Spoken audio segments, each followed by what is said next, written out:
बात में दम है। हाशिम भाई, आप जैसे कि उत्तर प्रदेश के स्टार प्रचारक भी हैं और हम बराबर सोशल मीडिया पे आपको देख रहे हैं कि लगातार आप क्षेत्र के अंदर घूम रहे हैं। तो जैसे एक बीच में एक इंटरव्यू था ना, एक चैनल वाला पूछता है, मोदी जी आप 24 घंटा काम करते हैं, सोते नहीं, तो आपकी एनर्जी का राज क्या है? नहीं, मेरे का राज ये है कि जनता की मोहब्बत और इस देश की जमहूरियत को बचाना। इसलिए मैं कोई स्टार प्रचारक नहीं हूँ, मैं इसी उत्तर प्रदेश का रहने वाला हूँ। मेरा ही नहीं बल्कि इस देश के रहने वाले 130 करोड़ जनता का ये कर्तव्य होता है कि इस देश की हिंदू मुस्लिम एकता को बचाए, इस देश की जमहूरियत को बचाए, इस देश के कानून को बचाए। इसलिए मैं अपनी ऊर्जा तैयार करता हूँ और भागता हूँ कि शायद कि तेरे दिल में उतर जाए मेरी बात। तो ये जब तक चुनाव प्रचार रहेगा आप यहाँ पर चुनाव प्रचार करते हाँ रहेंगे? बिल्कुल, आते रहूँगा, इसी तरह आते रहूँगा, लोगों को समझाऊंगा कि कोई गलती ना होने पाए। लोगों को याद दिलाऊंगा कि कोविड में किस तरह से लाशें गंगा जमुना में बह रही थी, किस तरह से लोग जो है एम्बुलेंस नहीं मिल रही थी, साइकिल पर अपनी लाशों को ले जा रहे थे, किस तरह से दवाई नहीं मिल रही थी, किस तरह से महंगाई कितनी बढ़ गई है। और आज ये लोग जो हैं नफरत करके सरकार चलाना चाहते हैं। ये लोगों को हैमरिंग करके, बता के, समझा के, रोजाना चिल्ला चिल्ला के लोगों को जगाते रहूंगा जब तक 2022 का इलेक्शन नहीं हो जाता।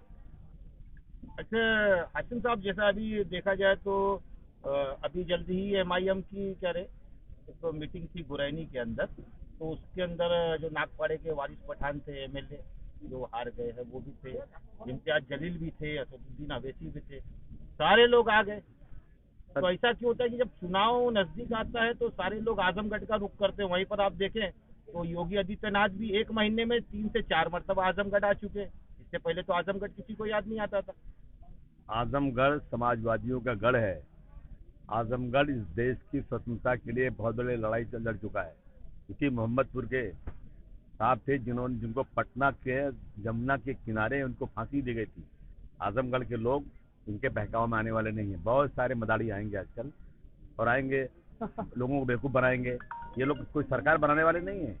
ये लोग थोड़ा थोड़ा वोट लेकर के किसी को खुश करने वाले हैं। सरकार बनाने वालों को लोग देंगे। इस तरह किसी को जितना भी किसको आने आए। आजमगढ़ के लोगों ने जब इनकी बहुत तूती बोल रही थी 2017 में, उस वक्त भी आजमगढ़ के लोगों ने इनको वोट नहीं दिया, बल्कि समाजवादी और सेकुलर पार्टी को वोट दिया। भारतीय जनता पार्टी के लोग तो कह रहे हैं कि अगर अब की सरकार आ गई तो ये आर्यनगढ़ हो जाएगा और ये स्याही सूखने नहीं पाएगी, फिर आजमगढ़ हो जाएगा।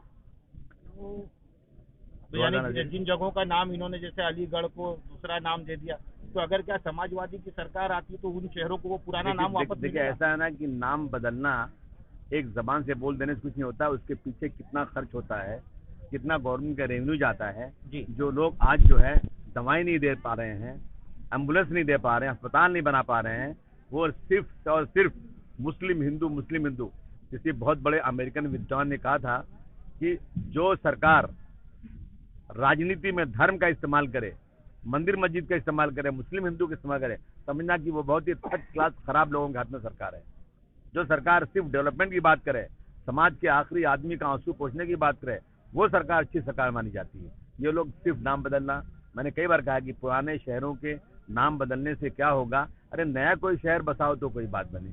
अच्छा, एक आखिरी सवाल मेरा कि जैसे किसी भी मुल्क की तरक्की के अंदर सबसे बड़ा योगदान शिक्षा और मेडिकल ट्रीटमेंट और रोजगार, ये 3 चीज़ों का होता है जो उन्नति की तरफ मुल्क को लेके जाता है। लेकिन जब इलेक्शन आता है तो सारी ही पार्टियां ये चीज़ों का वादा तो करती है, लेकिन पौने 5 साल तक ये सारी चीज़ें भूल जाती है। फिर जब थोड़ा समय बचता है तो इलेक्शन आता है तो फिर यही बात है। आपकी बात गलत है। सारी पार्टियां मत बोलिए आप बीजेपी बोलिए, दूसरी पार्टियां बोलिए, समाजवादी पार्टी ने ऐसा नहीं किया। समाजवादी वो तो आप बोलेंगे, मैं किसी पार्टी के ऊपर आपने सारी पार्टियां कहा ना, मैं बता दूं आपको। समाजवादी पार्टी ने समाज के दबले कुचे मुसलमान जिसको कोई पूछता नहीं आज ना, उनके लिए भी अलीगढ़ मुस्लिम यूनिवर्सिटी के बाद सबसे बड़ी यूनिवर्सिटी कोई बनाई गई उत्तर प्रदेश में, तो मौलाना मोहम्मद अली जौहर यूनिवर्सिटी रामपुर में बनाई गई, जिसमें सदियों और हजारों साल तक लोग पढ़ते रहेंगे। और आप नदवा के अंदर जो है इंटीग्रल यूनिवर्सिटी बनाई गई। सुनिए, आगे सरकार बन जाएगी। इंटीग्रल यूनिवर्सिटी नदवा में बनाई गई।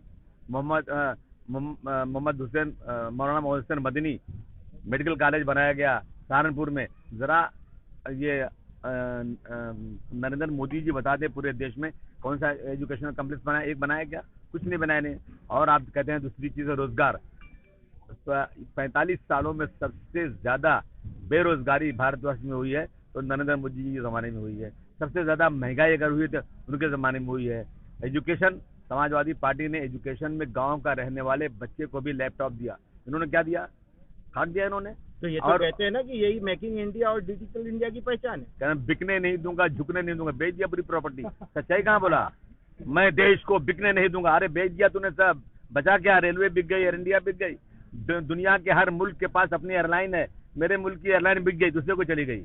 अच्छा, एक चीज और याद मुझे आई, आप बहुत अच्छा आपने याद दिलाया कि 8 नवंबर को जब नोटबंदी हुई तो मोदी जी ने कहा था 50 दिन का समय दो, नहीं तो उसके पास जिस चौराहे पे आप बुलाओगे मैं आ जाऊंगा, मुझे फांसी दे देना। लालगंज तो क्या वो 50 दिन हुआ कि नहीं हुआ अभी तक? लालगंज चौराहा है। मोदी जी, मैं आपकी ख्वाहिश को पूरा करना चाहता हूँ। आपने कहा था कि 50 दिन दो, उसके बाद जिस चौराहे पे चाहो मुझे बुलाकर सजा दो। आपने कहा था कि नोटबंदी के बाद ब्लैक मनी खत्म हो जाएगी। आपने 2000 की नोट लाया, किसी को रुपया ले जाना जेब में लेके निकल जाता है, पता भी नहीं चलता आजकल। आपने कहा था कि आतंकवाद खत्म होगा, उल्टा पड़ गया। जिस दिन जब भी टीवी खोलो आतंकवाद से पुलिस की लड़ाई चल रही है। तो मैं कहना चाहता हूँ आपकी तमन्ना हम पूरी करना चाहते हैं। अपने ब्लैक कमांडो को घर में रखिए, आइए जनता आपसे मिलना चाहती है, चौराहे पर आ जाइए तो सही। यानी अगर मोदी जी आ जाए तो फांसी पे लटका? नहीं, हम ये नहीं कहेंगे, हमको आप जेल मत भेजिए। हम जरूर कहेंगे कि मोदी जी की तमन्ना पूरी करें। जो जनता से उन्होंने वादा किया था, क्या कहा था? कि 50 दिन में अगर नहीं हुआ तो फिर मुझे फांसी पे चढ़ा देना। हाँ, तो बस तमन्ना पूरी करा दीजिए। क्या बाकी है? देश की जनता को और कुछ कहना चाहेंगे? देश में कहना चाहता हूँ, अफवाहों का बाजार चल रहा है इस वक्त, क्योंकि इलेक्शन आता है तो जातिवाद बहुत ज्यादा, कुछ लोग जातिवाद को बढ़ावा देते हैं कि मैं खास तौर से पहले अपने घर को सुधारना चाहता हूँ। मेरा घर है मुसलमान। कहते हैं ना कि अगर एक चिराग है, एक लाइट है, तो अपने घर में जलाओगे, मस्जिद में जलाओगे। तो कहा क्या नहीं, पहले अपना घर में उजाला करो, बाद में मस्जिद में जलाना। तो मैं अपने घर से कहना चाहता हूँ कि हम सबका ये कर्तव्य होता है कि अगर मेरे इलाके में कोई हिंदू भाई रहता है तो मेरा मुसलमान भाई जाकर उससे कह देवे कि तुम्हें रात को, आधी रात को खून की जरूरत पड़ेगी।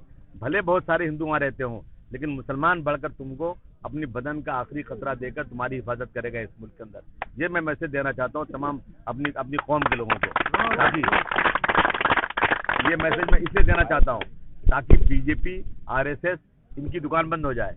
ये सिर्फ और सिर्फ नफरत फैलाते हैं। मुसलमान कहता है ना कि मैं हुजूर सल्लल्लाहु अलैहि वसल्लम के लिए जान देने को तैयार हूँ। तो मैंने कहा कि उन्होंने जो कहा वो काम भी पूरा करोगे? सब ने कहा हम पूरा करेंगे। मैंने यही कहा कि आज के बाद से अपने पड़ोसी का हक देखो, और अगर हिंदू भाई है उसे कह दो कि हम हुजूर के उम्मती हैं, उनके कहे के मुताबिक, तो जब जरूरत पड़ेगी हम तुम्हारे लिए हाजिर रहेंगे। लेखपाल की जो हत्या हुई है सर, उसके बारे में आप क्या कहना चाहेंगे? हत्या, उसकी इंक्वायरी होना चाहिए। किसने इंक्वायरी किया उसको फांसी के फंदे पर चढ़ाओ, जिसने भी इसकी हत्या किया हो। और हत्या तो आज रोज, अभी देखो जौनपुर में एक हत्या हो गई, रिक्शे वाले को मार दिया गया। उस दिन एक अपना काशगंज में एक मुसलमान को मार दिया गया। रोजाना हत्याएं हो रही हैं यहाँ पर। और ये लोग जो बैठे हुए हैं, ये लोग सरकार चलाने के काबिल नहीं, ये ठोक दो वाले हैं। ठोक दो की राजनीति, ठोक दो वाले। यानी गुंडा राजनीति। ये कौन बोलता है? एक छत्ता आदमी बोलता है ठोक दो, मार दो, फेंक दो। ये किसी मुख्यमंत्री के मुंह से ऐसे अल्फाज अच्छे नहीं लगते हैं। देखो अखिलेश यादव जी कितना नाप तोल के बोलते हैं, हमेशा अच्छी बात बोलते हैं। तो इनको जल्दी 2022 आवे, बटन दबाए और इनको चलता करते हैं। धन्यवाद। ये जैसा भी आपने देखा, हमारे साथ में मौजूद थे अबू हाशिम जी, और उन्होंने बहुत ही अच्छी बात कही। अब ये देखना है कि 2022 के इलेक्शन में किसके पक्ष में और किसकी सरकार बनती है, ये एक सवालिया निशान है। कैमरामैन अब्दुल रहीम के साथ मैं जाबिर शेख, प्रहारी, मुंबई से।